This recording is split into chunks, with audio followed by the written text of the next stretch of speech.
Hey guys, Chris from the Ultimate Recycler. Today's video is a repair video on a little clock. It's a little alarm clock. It's a vintage one. It's probably 1950s maybe. It's a wind up. And a lady brought it into the shop and she actually said to me, I heard you repair clocks. And I really didn't want that to get around. I don't have time to do custom repair jobs. But, you know, she caught me at a weak moment and I thought it was kind of cute. And I thought, oh well, I'll do another video on repairing the clock. Let's see if we can fix it. She said it doesn't work. It's been wound up tight and it's not going. And I notice it's got a bit of a rattle to it, so I'm not sure what's going on there. Let's open it up and have a look inside. Okay, it's a Swiss made clock, so it should be a pretty good quality one. It is an alarm, but it's only got the one winder, so the one spring does both the clock movement and the alarm. And it is tight. Well, that's undoing it, winding it. Yeah, it's fully wound. We should be able to release, if the spring's okay, and it should be. Where's the alarm set? Oh, there you go. Alright, we'll set the alarm for 3 and we'll turn the hands around to 3. That must be the alarm release. There we go, the alarm's going. So the spring's okay. We'll stop that for now. That's a good sign. So we know that the main spring's okay, and it's just that it's been fully wound and the actual mechanism won't keep operating, most likely because the old lubrication's dried up. But we do have something loose in there. So I'll pull this bottom section off. It's probably just a stand. And then we'll get into the main movement. Yep, that's just a bracket. Oh, there's the loose thing. A little screw. So that's just a mounting screw. That's all that is. So no dramas there. There might be a screw underneath this top.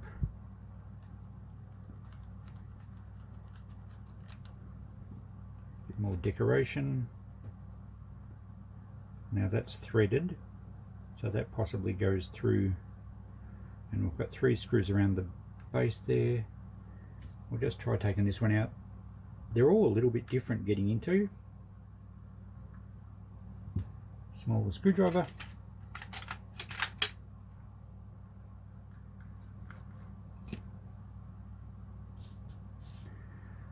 And I think we'll probably take this one out as well.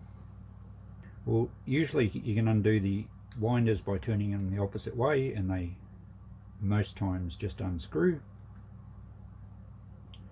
And the time adjust should just lever off gently.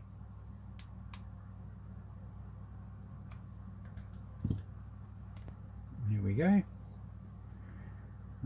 The alarm set probably just levers off as well. Some of them are threaded, some are pushed on, so you have to be a bit careful there. There we go, that just pushes on. And the alarm stop, I think, will go through the hole. So we'll undo these 3 center ones and we'll pull the back cover off now. And I'm going to do voiceovers for some of these parts while I speed it up, just so that there's no awkward silences. And now it should come apart. Back cover comes off. There's the balance wheel, and it's actually trying to go. In fact, it is running. Alright, that's a good sign. I'd say all it needs is a bit of a wash up and some fresh lubrication.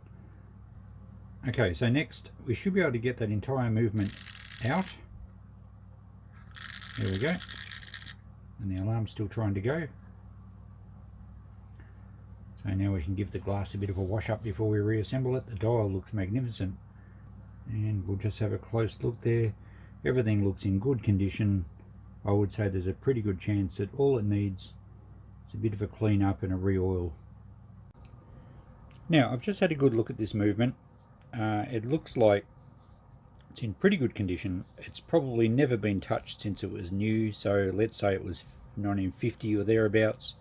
That puts this at about 70 years old. It is running at the moment, but I don't expect it's going to keep running consistently without doing anything more to it. So I'm going to give it a proper service. Sometimes with larger clock movements, I'll just wash the whole movement in petrol, or a solvent to remove all the old oil, and then I'll re-lube all the points and away they go. This is a little bit closer to a watch movement than a clock movement with the balance wheel and smaller mechanism. I don't really want to just rinse this in petrol. I don't think we'll get a good enough clean on it. So I'm actually going to dismantle it. I'll spend a little bit of time doing it. I probably won't film it all, but as it's for a customer, I'd like the thing to keep going reliably afterwards. Now, it may look pretty clean to you, but I just want to show you something, and this is very typical with watches and clocks. As they get older, the oil actually dries and gums up. Now, around this mechanism here, you might see a little bit of staining where the old oil has just dried out. Now, I'm going to put this under my digital microscope and show you just how bad it is. Okay, this is one of my latest toys. It's absolutely fantastic for looking at things very closely. It's brilliant for getting splinters out of your fingers as well. I can actually take video footage from it, but I haven't worked out how to do that yet. But let's just go around to where that area was, and you can see the old oil there. Now, I think we're in focus there. Certainly is in focus by my eyes. And let me just get something to poke that with. Okay, I've just got a toothpick here, and if I can coordinate this with my left hand and try and rub some of that oil, you can see that it's actually set. It's more like a really sticky grease now. It's no longer oil, which means that it's no longer lubricating properly, and being a sticky substance now, it's actually hindering the clock from moving, and all the moving parts have this coating of essentially like a glue, and it's just introducing so much friction that the clock won't keep running. So, is it still running at the moment? Where's the balance wheel? There we go. So it's still actually running. You can see one of the jewels there. I think it's got a few jewels in it. So it looks in good order. I can't see too much wear, but it does need a clean and a re-lube. So I'll dismantle it, and we'll then clean it all up and reassemble it with some good quality oil, light grade oil, and she should tick for another 70 years. Okay, I'm going to start the dismantle by removing the hands. Now, you can get hand removing tools, which I use for watches. They're only a cheap tool available on eBay. They're pretty good, but they're a bit flimsy, and I'm not sure that I'll be able to do the hands on this. I'm going to use some side cutters, but I'm not going to cut anything. I'm just going to use them to very carefully lever, because these hands just push onto a shaft. And I don't want to mark the face or the dial of the clock. There we go, it just pops straight off. And then the next one is the hour hand, should do the same. You can also get paper to put over the dial to stop marking it.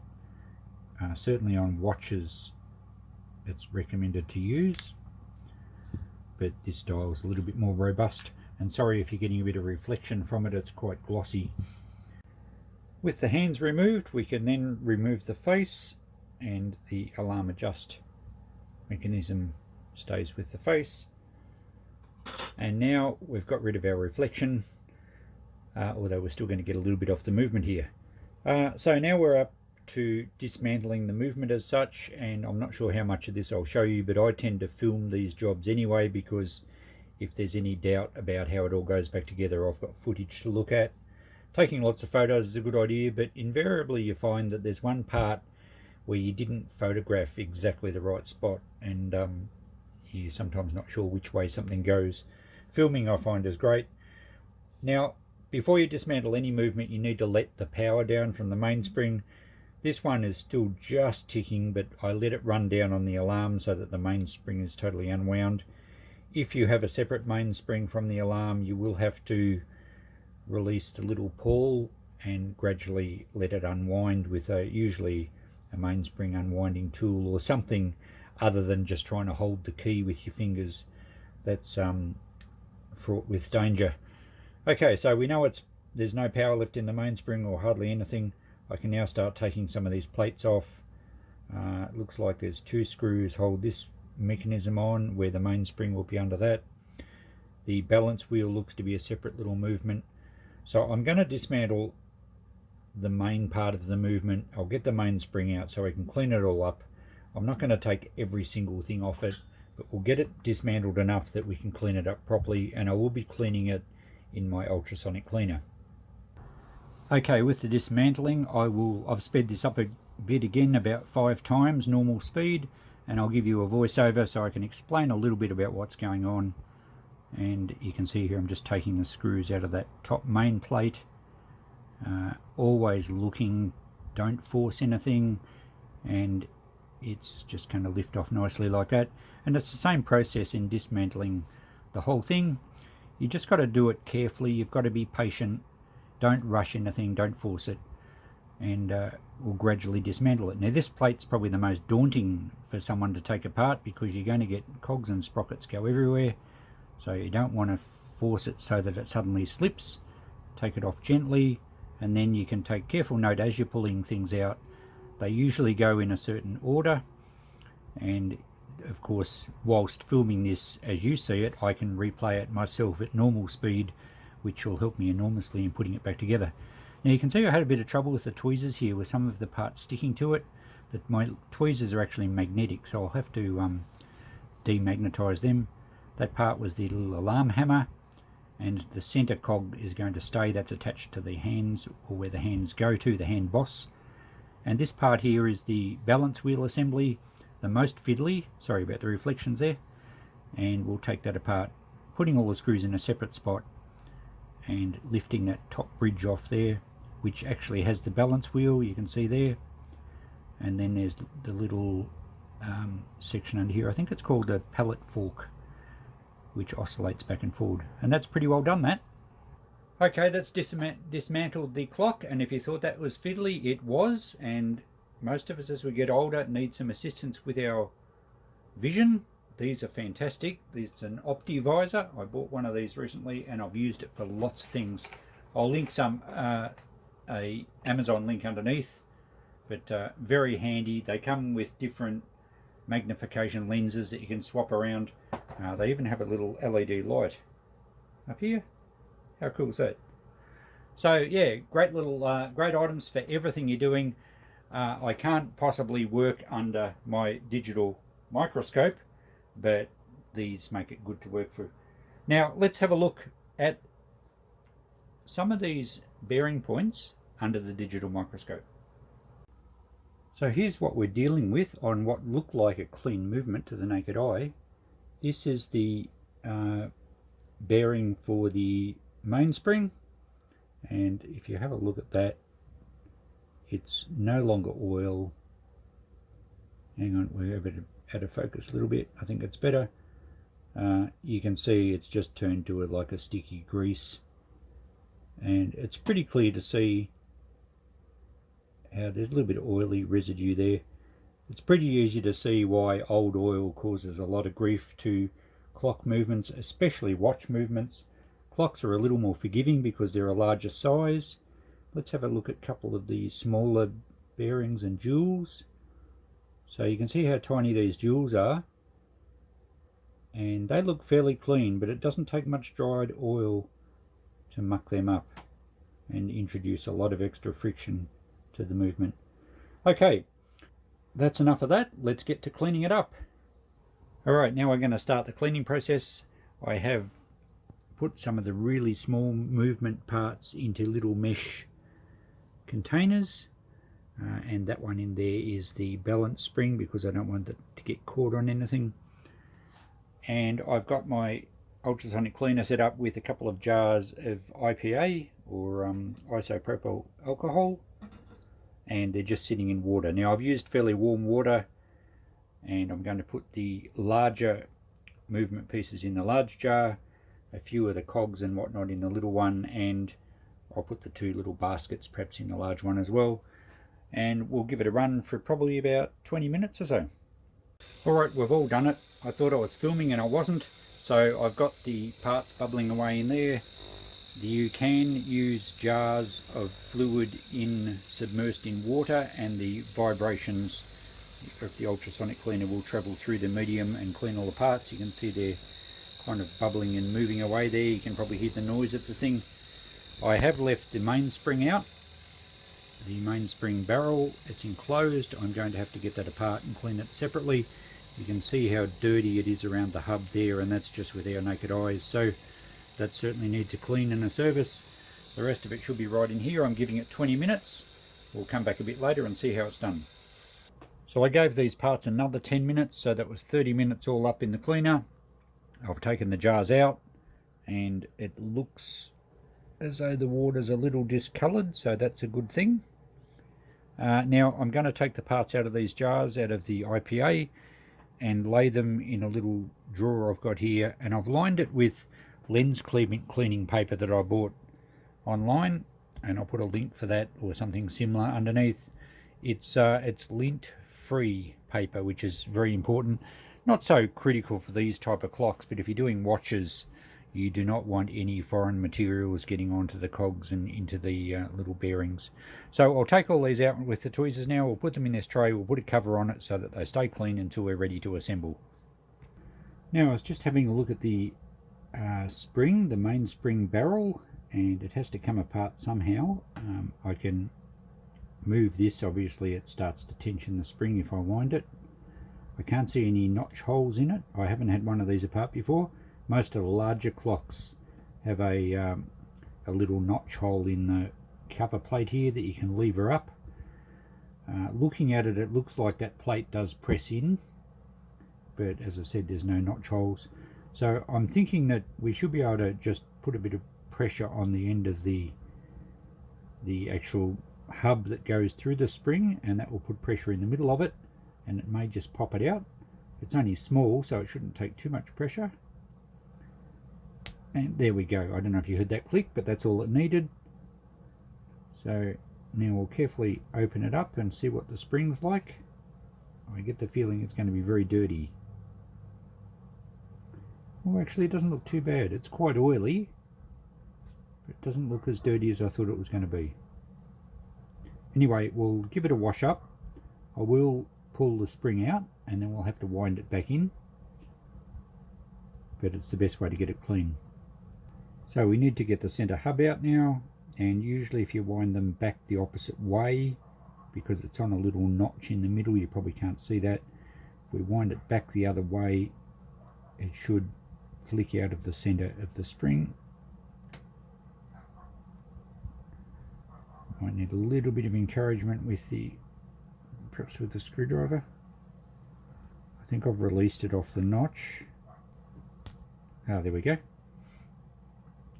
So it's just got a really fine locator notch on the side there, which catches in a hole in the middle of the spring. So now we can take the spring out. Now if this was any larger clock I would use gloves, but I think my hands can hold a spring this small. They do have an amazing amount of power when they flick out when you're not ready. So I'm going to make sure I keep good control of it. And you probably won't be able to see this on the camera because I'm guarding all sides with my fingers. Now I can unwind it a bit.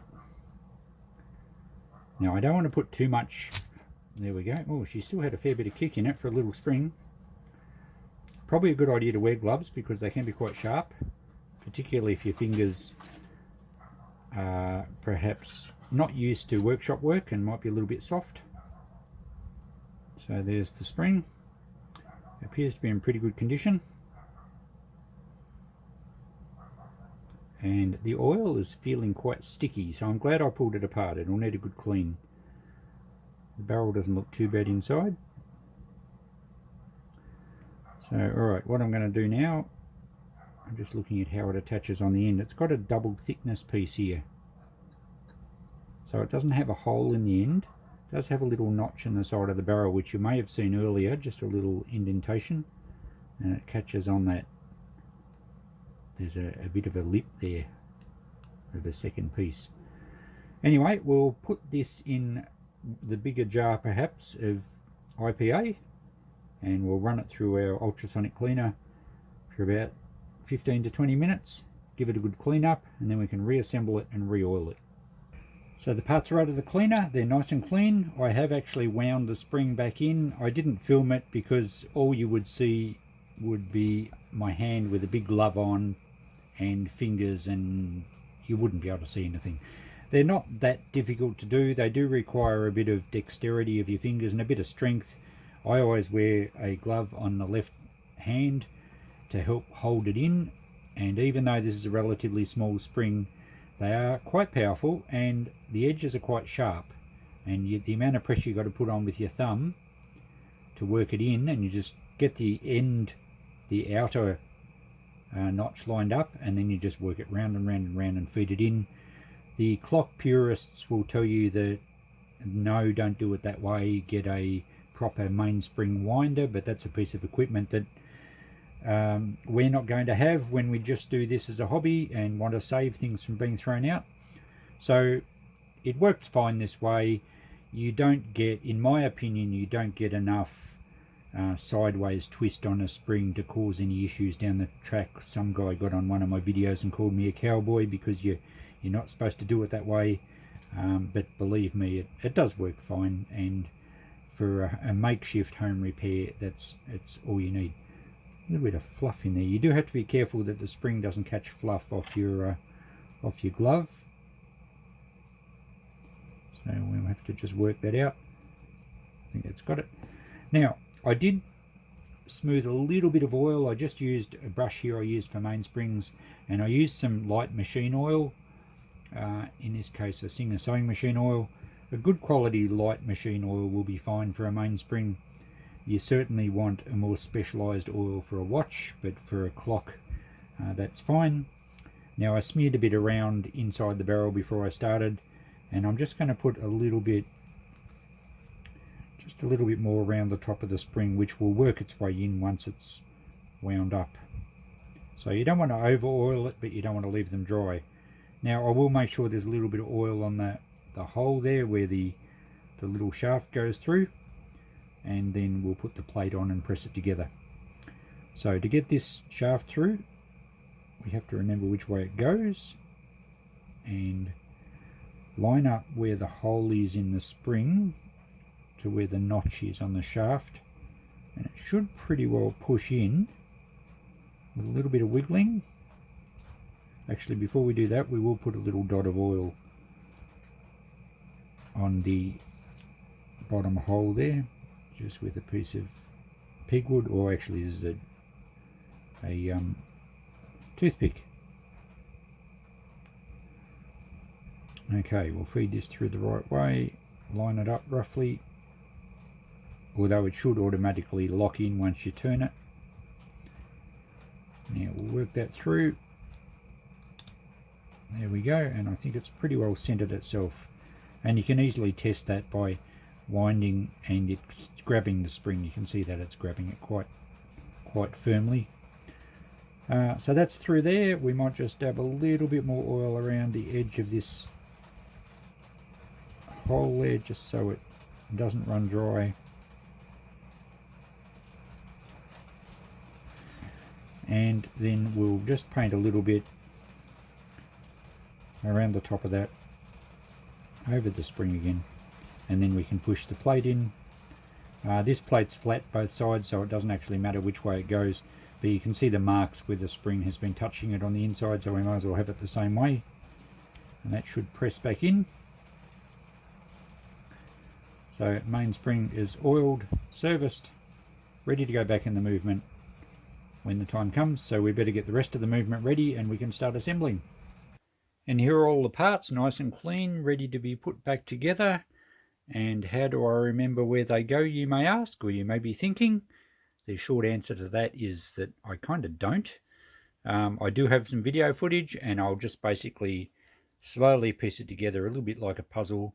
Most parts can only go one way, but I will have the video footage to consult.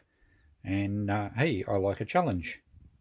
Okay, so you might get a few shadows here. I've got the light ready for me to see. You guys are secondary, I'm sorry.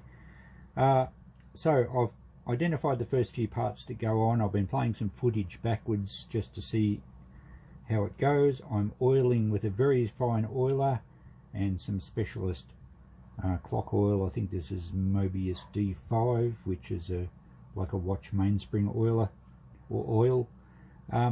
Most clocks you could get away with, like the Singer oil I had before, just a good machine oil. I've got this stuff, so I may as well use it. So I'm going to put a little dab of oil on where these little sprockets go. I'll probably just dab each jewel first, just to make sure I don't miss any of them.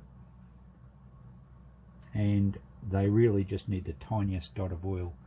Alright, so I won't commentate through this. I'll probably speed it up for you guys to see, and I might do a voiceover just explaining what I'm doing, and hopefully it all gradually goes back together.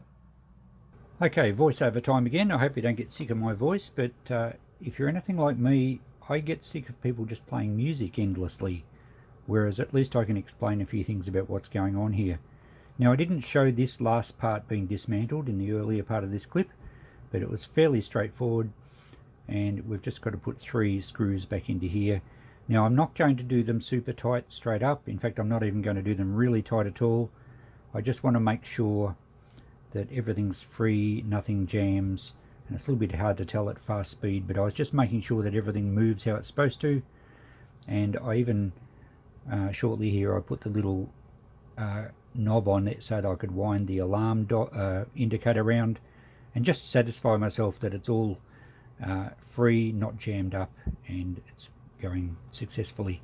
That little part there was the pallet fork, I think they call it, and the bridge to put across here. This was the most fiddly of the lot, and you really have to be so careful with these parts. They're very, very delicate. It's not hard to put them in, you just need a lot of patience and you know, just a bit of nous and work them in. And again, don't do anything up super tight until you're sure that it's free and it's in the right spot. Okay, it's about a week later. I finally had a chance to get back to this rebuild. Next stage, I've identified the parts there for the balance wheel assembly. So I've been looking at some of the video footage, so I'm going to assemble that now, and I'll do a voiceover for you as I go. So here we go, the balance wheel assembly, which has that hairspring. So delicate, you have to be really careful of these hairsprings. If it gets kinked or caught or bent out of shape, the clock is never going to run smoothly. So I had to jostle it around a little bit to get it to sit on the posts, and I did refer to the video footage a few times just to make sure I had it all the right orientation. Constantly checking that the little spindle shafts from the balance wheel are in the right spot. And here I've got it together. I haven't screwed it in yet, but I just made sure that everything's still free. A little bit of oil on the top bearings there, or the pivot points, and that little screw mechanism there, you can't see it very clearly, that just works on a little cam setup, and it effectively shortens or lengthens the hairspring, which gives you the plus or minus that you see on the back of clocks, and it regulates the speed. So if it's running a bit fast, you can turn it one way and it actually lengthens the hairspring a little to slow the whole movement up. So this is the most fiddly bit. I managed to get it all in. It did take quite some time, but you've got to be patient to get it to work properly. So that's the fiddliest part of the rebuild done, and I've got the balance wheel spinning freely. I've tightened the screws up, and I can see the pallet fork oscillating back and forward. So I know it's all in the right position. So now we just have to check the video footage and put all the individual cogs and sprockets back in their respective orders, and then getting the top plate lined up is going to be another fiddly bit, but we're almost complete when we get to that stage. Okay, some more voiceover now. Let me know if you're sick of my voice. I mentioned before about some people playing music on these parts. When they're building something, they go to fast motion and play music. I don't like that, and I don't want to spend hours and hours trying to find royalty-free music. So here we go, you get more of my voice. So assembling all these cogs and sprockets was not difficult, but it did require patience again. I just had to get them in the right order and work out which way. Some of them I wasn't actually sure which way up they went, because when I was filming I was a little bit quick taking them out. So I'd recommend, it's probably good practice to pull each piece out and kind of hold it up to the camera with your tweezers, and then you get a good vision of which way up it goes. But it went together quite well. I managed to get all the little spindle shafts in the jewels and in the pivot holes. They wobble a bit because they're only mounted one end. So that part there is actually like an oscillator that moves that alarm hammer in and out. So I think that was the last one to put in now. And then we have the mainspring barrel to put in, which you'll see it here, and it just slips in quite easily. I did work out once I'd put this movement back together that I could have actually taken the whole movement part off that front plate separately, but it didn't really matter. Now a little bit of oil on the pivot points on this top plate, and that'll all then bit of a juggle and a bit of jostle to get all the little things to line up. Again, you don't, I keep saying this, but you don't do the screws up tight until you're sure that everything's seated properly, otherwise you will bend things. I did have one guy comment on a video I did of pulling an alarm clock apart, and if he sees this he'll freak, but he made comment on my video saying, no, don't do it, you'll never get it back together, and he ended up throwing his out. So you do have to have a nature of extreme patience and like fiddly work to be able to do this. And I think a lot of you, if you're interested in recycling and want to save stuff, might like to give it a go. It's a bit like doing a model without the instructions. So we'll pause the fast motion for now and just have a look. I've got the plate back on. It did take a while to line up the little gears in their particular jewels and bearings. And I checked each one of them. I haven't tightened the screws. Again, it's important not to tighten everything down until you're sure everything's in its right spot. So I've just reached in and checked each little sprocket and make sure it's got a little bit of up and down end float, so that you know it's not jammed or has been bent or anything like that. There's still a couple of the main ones to line up on the other plate. But what I can do now, and I'm not sure if you'll be able to see this, and I don't know if it's focusing because I can't look through the camera at the moment, but I want to see the hairspring oscillate, so I can put a little bit of pressure on one of these cogs and I can see the hairspring moving. And if I put a constant pressure on one of them, it should actually start to tick. There we go. Can you see that? I can feel it ticking. So I know I've got all the hairspring and the pallet fork and everything in the right place. So I'm confident now that I can tighten these screws a little bit. We'll put the other triangle plate on and then I'll tighten them all up. We'll give the spring a wind and we'll see if we can breathe life into the old girl. So the last plate to go on now, just touch a little bit of oil, a bit more oil on the pivot points again, and where the mainspring hub sits. And I think there was just 2 sprockets and the mainspring hub to line up here. I decided to put a bit of oil there on the little ratchet too. I should mention as well that you do not oil the actual teeth of the cogs and sprockets. They're made of brass, which is a soft metal, and they don't actually require lubrication. If you start oiling all the teeth of all the sprockets and cogs, you're just going to end up with a big sticky mess. So just getting the last few screws in. We're just about finished. It'll be most enjoyable to finally get this project off my bench. It's been sitting here for quite some time. So again, just checking that everything's free. Once we're satisfied that it's all okay, we can tighten up all the screws properly, and then there's not very much to go. Okay, the movement is all back together. It went together well. It was certainly fiddly, and I won't probably film just putting the rest of the clock back together because this video has gone on way longer than I'd planned. But I took the footage anyway, which was invaluable for me to put it back together. It's the first one of these I've done, so don't think I'm super experienced. I've just got a lot of patience, and I think I said earlier I like a challenge. But certainly filming was extremely valuable because I had to replay the footage numerous times to work out where a couple of pieces went. It all went together well. There is, if I can slide this tray out, there is no pieces left over, which we would expect. Obviously the dial has to go on, and the rest of the case pieces are over there. So now that it's back together, I'm just going to see if I can put a little bit of power into the mainspring. So I'll wind up the mainspring now, put some power into the system.